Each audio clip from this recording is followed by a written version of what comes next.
കഴിഞ്ഞ ദിവസമാണ് മാധ്യമങ്ങൾ ഒരു വാർത്ത റിപ്പോർട്ട് ചെയ്തത്. അത് കേരളത്തിലെ CPM-ലെ പുതുചേരിയെക്കുറിച്ചായിരുന്നു. ജനറൽ സെക്രട്ടറി MA ബേബിയുടെ മൗനസമ്മതത്തോടെ സംസ്ഥാനത്ത് പിണറായിക്കും സെക്രട്ടറി ഗോവിന്ദനുമെതിരെ ഒരു വിഭാഗം പ്രബല ശക്തിയായി മാറുന്നു എന്നതായിരുന്നു ചില സംഭവങ്ങൾ ചൂണ്ടിക്കാട്ടിയത്. ആ വാർത്ത ശരിയാണെന്ന് ഇത്ര പെട്ടെന്ന് CPM തന്നെ തുറന്നു പറയുമെന്ന് ആരും കരുതിയതല്ല. എന്നാൽ അങ്ങനെ സംഭവിച്ചിരിക്കുന്നു. CPM രണ്ടായി വിഭജിക്കപ്പെട്ടിരിക്കുന്നു കേരളത്തിൽ. അത് കഴിഞ്ഞ ദിവസം വളരെ പരസ്യമായി പ്രകടമാവുകയും ചെയ്തു. നിലവിൽ CPM സംസ്ഥാനത്ത് വലിയ വിവാദ വിഷയമാക്കി ചർച്ച ചെയ്യുന്ന വിഴിഞ്ഞത്തിലാണ് പാർട്ടി രണ്ടായി മാറിയിരിക്കുന്നത്. വിഴിഞ്ഞം തുറമുഖ MD സ്ഥാനത്ത് നിന്ന് ദിവ്യ എസ് അയ്യരെ മാറ്റിയതിൽ മുതൽ അദാനി തങ്ങളുടെ ഓഹരി MSCക്ക് വിൽക്കുന്നതിൽ വരെ വൻ അഴിമതി എന്നായിരുന്നു പിണറായിയും സംഘവും ആവർത്തിക്കുന്നത്. VD സതീശനാണ് ഇവരുടെ ലക്ഷ്യം. അദാനിയുമായുള്ള ഡീലിന്റെ ഭാഗമായാണ് ദിവ്യ എസ് അയ്യരെ മാറ്റിയത് എന്നായിരുന്നു പ്രതിപക്ഷ നേതാവ് കൂടിയായ CPM-ന്റെ അവസാന വാക്കായ പിണറായി വിജയൻ കഴിഞ്ഞ ദിവസം വാർത്താ സമ്മേളനത്തിൽ പറഞ്ഞത്. അതിനും 2 ദിവസം മുൻപ് CPM കണ്ണൂർ ജില്ലാ സെക്രട്ടറി KK രാഗേഷ് ഫേസ്ബുക്ക് പോസ്റ്റിലൂടെ ഉന്നയിച്ചതും സമാനമായ ആരോപണമായിരുന്നു. പിണറായിയുടെ വാക്കുകൾ ഇങ്ങനെയാണ്: അദാനി ഗ്രൂപ്പിന് ദിവ്യയുമായി ബന്ധപ്പെട്ട് ചില പ്രശ്നങ്ങൾ ഉണ്ടായിരുന്നു. അദാനി ഗ്രൂപ്പിന്റെ വഴിവിട്ട ചില നടപടികൾക്ക് അനുകൂലമായ നിലപാടെടുത്തു കിട്ടണമെന്ന ആഗ്രഹത്തിന്റെ കാര്യമായിരുന്നു. അതിനവർ നിന്നിട്ടില്ല.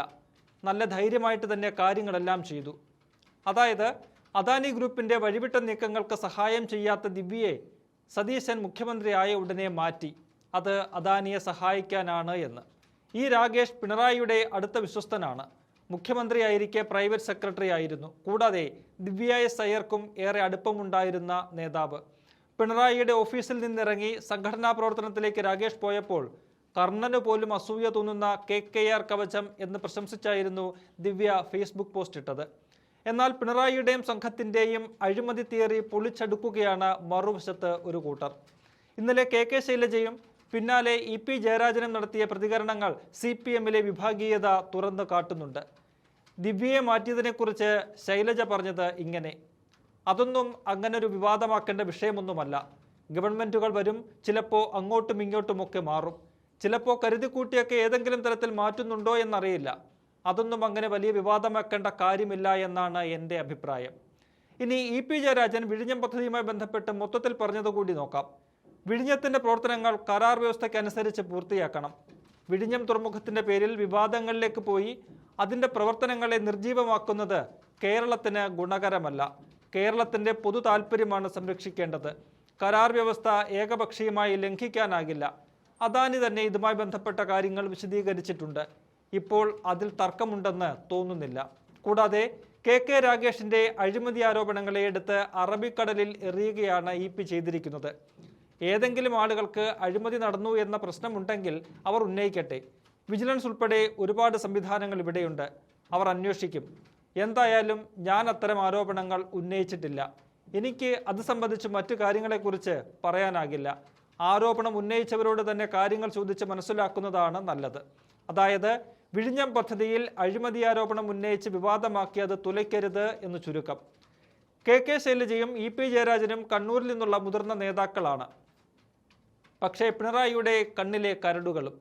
ഇരുവരെയും പിണറായി എങ്ങനെയാണ് ഒതുക്കിയതെന്ന് കേരളത്തിന് നന്നായി അറിയാം. അവർ തന്നെയാണ് പിണറായിയുടെയും സംഘത്തിൻ്റെയും നറേറ്റീവുകളെ പൊളിച്ചെടുക്കുന്നത്.